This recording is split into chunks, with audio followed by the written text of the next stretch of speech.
নমস্কার, জয় মা ভবতারিণী। আমরা আলোচনা করব 23 অগস্ট থেকে 29 অগস্টের সাপ্তাহিক রাশিফল। রাশিফল কখনোই বা কোনো অবস্থাতেই কোনো জাতক বা জাতিকার সম্বন্ধে ডেপথ অ্যানালাইসিস, ডেপথ আলোচনা নয়। রাশিফল ওভারঅল আলোচনা। রাশিফল শুনে ওইভাবেই জীবন চলবে, ওইভাবেই সপ্তাহ যাবে, এটা কেউ ভাববেন না। প্রত্যেকের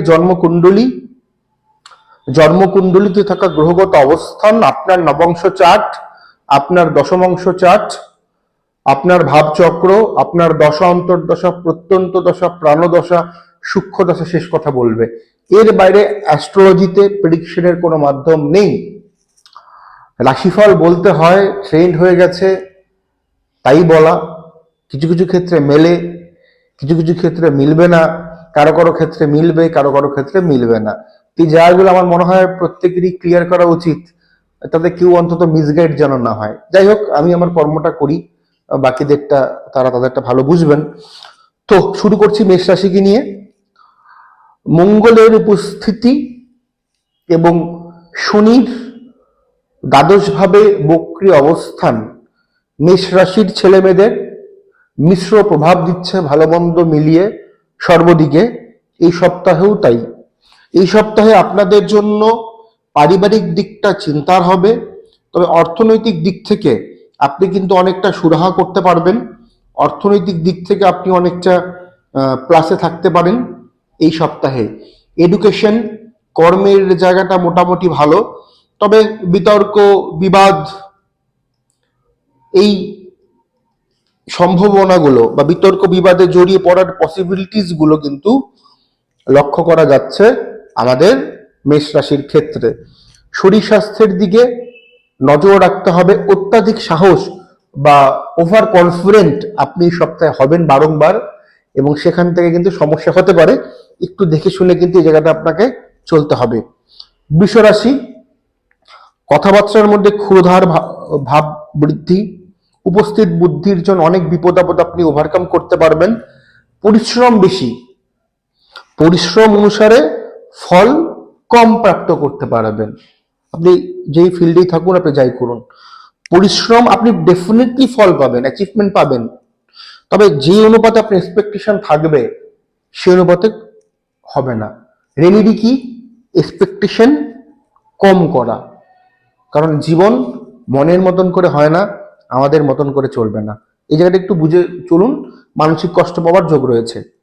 মিথুন, মাথা গরমের প্রবণতা বৃদ্ধি, চটকা কিছু ডিসিশন নেবার জন্য বা ভুল হটকারী কিছু ডিসিশন নেওয়ার জন্য সম্পর্কে সমস্যা হতে পারে, হওয়ার পসিবিলিটিস রয়েছে। এডুকেশনে বাধা, বেকারদের কর্মের যোগ রয়েছে মিথুন রাশির। কর্কট রাশি, স্বয়ং বৃহস্পতির উপস্থিতি রাশির উপরে, অনেক অজানা বা অনেক না পাওয়া প্রাপ্তি ঘটেছে লাস্ট 1-1.5 মাসে অনেকের ক্ষেত্রেই। এই সপ্তাহটাও ভালো হবে, তবে শরীর স্বাস্থ্যের দিক থেকে আমি বলবো একটু কনসিয়াস থাকবেন। বিতর্ক বিবাদে জড়িয়ে নিজের ভাবমূর্তি নষ্ট হতে পারে। প্রপার্টি নিয়ে কোনো হয়তো প্রপার্টি নিয়ে আপনার ঝামেলা চলছে বা আপনাদের পরিবারে ঝামেলা চলছে, তার সুস্থতা হতে পারে এই সপ্তাহে। সিংহ রাশি, চোখের সমস্যা, স্কিন রিলেটেড প্রবলেম বা স্নায়ুজনিত সমস্যায় যারা ভুগছেন অলরেডি সিংহ রাশির, তারা এই সেক্টরগুলোতে একটু সাবধানতা অবলম্বন করে চলবেন। সমস্যা বাড়তে পারে, যদি দশান্তর দশা খারাপ চলে তাহলে সমস্যা বৃদ্ধি হবে, বিশেষ করে নেগেটিভ শনির দশা, নেগেটিভ রাহুর দশা যদি চলে সমস্যা বাড়বে। সেই নেগেটিভটা আপনার জন্মকুণ্ডলিতে থাকতে হবে, তবেই বাড়বে, আদারওয়াইজ নয়। এডুকেশন ভালো হচ্ছে, কর্মের জায়গাতে ভুলভ্রান্তি, দাম্পত্য জীবনে অশান্তি বৃদ্ধি। কন্যা, যারা গর্ভবতী মহিলা রয়েছেন এই সপ্তাহে একটু সাবধানতা অবলম্বন করে চলবেন। আগামী প্রায় 15 দিন আমি বলবো, ওভারঅল 15 দিন আমি বলবো একটু সাবধানতা অবলম্বন করে চলবেন।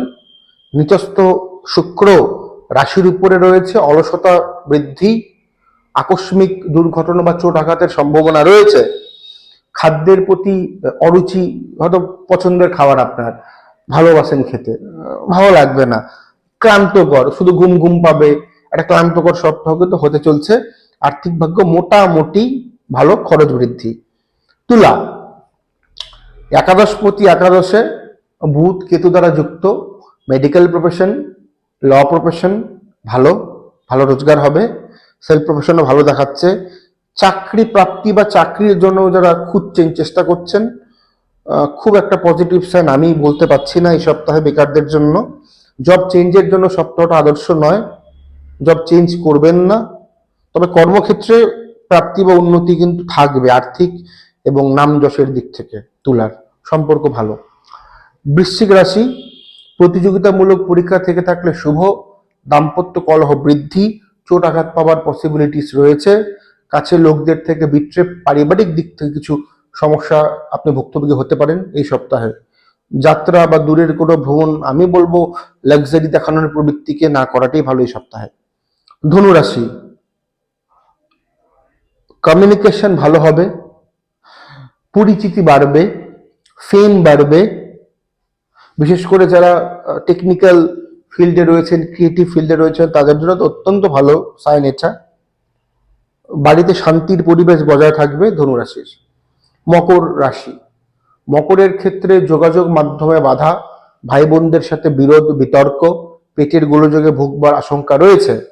আর্থিক ভাগ্য মোটামুটি ধরা যেতে পারে এই সপ্তাহে।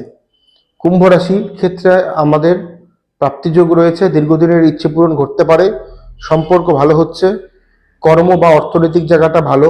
যারা ব্যবসা করছেন তারা একটু বুঝে শুনে করবেন, একটু চাপ রয়েছে।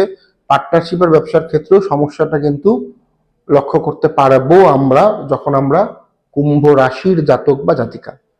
মীন রাশি, পরিশ্রম প্রচন্ড বাড়বে, বক্রী শনি রাশিতে পরিশ্রম বাড়বে, অর্থ আসবে, তবে আপনাকে স্যাটিসফাই করতে পারবে না, আপনাকে খুশি করতে পারবে না। বাড়িতে কলহ বিবাদ লেগে থাকবে, অশান্তি লেগে থাকবে। কোনো অনুষ্ঠান বা কোনো শুভত্বের কিছু সূচনা হতে পারে এই সপ্তাহে, ওটা দেখে নেবেন। বেকারদের কর্মের যোগ রয়েছে, উচ্চ শিক্ষার্থীদের জন্য ভালো, জব চেঞ্জের জন্যও কিন্তু সপ্তাহটা ভালো আমাদের মীন রাশির ক্ষেত্রে। ভিডিও ভালো লাগলে লাইক, শেয়ার, কমেন্ট করতে ভুলবেন না এবং অবশ্যই চ্যানেলকে সাবস্ক্রাইব করুন বেল আইকন প্রেস করে। নমস্কার।